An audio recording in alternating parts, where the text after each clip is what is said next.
Zaheer Jhanda, Allan Chesang, and Langata MP Jalango linked to 1 billion fake gold scam.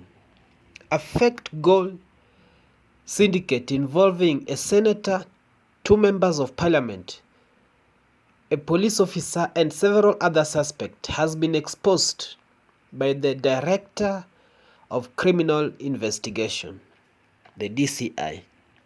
The suspects are Nzoia Senator Allan Chesang, Nyaribari Chache MP Zaheer Jhanda, and Langata MP Felix Odiwuor aka Jalango. All the elected members are on UDA and ODM tickets respectively. The trio is accused of being part of a network of scammers who have operators posing as government officials. From police, KRA, and custom departments compete with fake documentation. The intricate web of deceit began to unravel when a Tunisian national found himself on a brink of losing a staggering 1 billion in a fake gold scam. Unbeknownst to him, the elaborate con game was orchestrated by the aforementioned trio, who possessed insider information regarding the source of the authenticity of the counterfeit gold.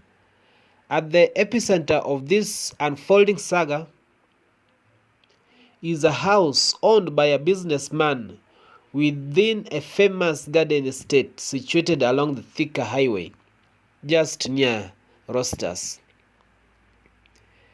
It was within these walls that the fake gold and counterfeit dollar notes, crucial tools in their fraudulent endeavors, were discovered by the DCI under the watchful eye of their boss Amin Mohammed. The house, allegedly transformed into a den of scammers for their clandestine operations, became the focal point of the investigation. Among the numerous suspects apprehended during the DCI's raid was a police officer affiliated with the Kiminini DCI offices, believed to have been on a payroll of this criminal's mastermind, tasked with shielding their illicit operations from law enforcement scrutiny.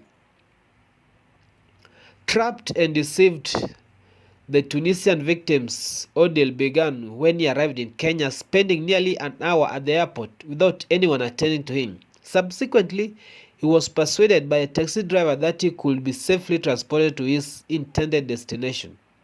The aim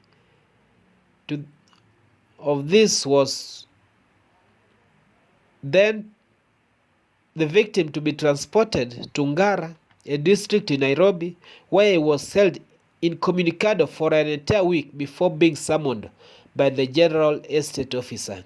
During this time, his place of residence was Hannessy's Hotel in Ngara, located in approximately a distance within Steamer Plaza. His captors demanded a down payment of 500 million before he could lay his eyes on the alleged gold. Following the preliminary inspections and verifications of a small sample, he was to pay the remaining 600 million. However, he failed to meet the stipulated deadline. In response to the victim's disappearance, the DCI, accompanied by their tactical team, executed a swift operation that resulted in the arrest of 10 individuals.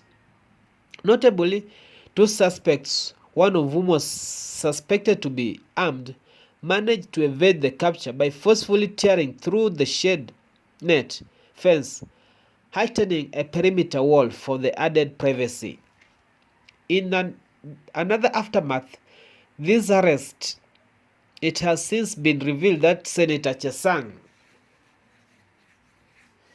and the other MPs and high-ranking officers within the National Police Service frantically made phone calls in desperate bid to secure the release of detained suspects.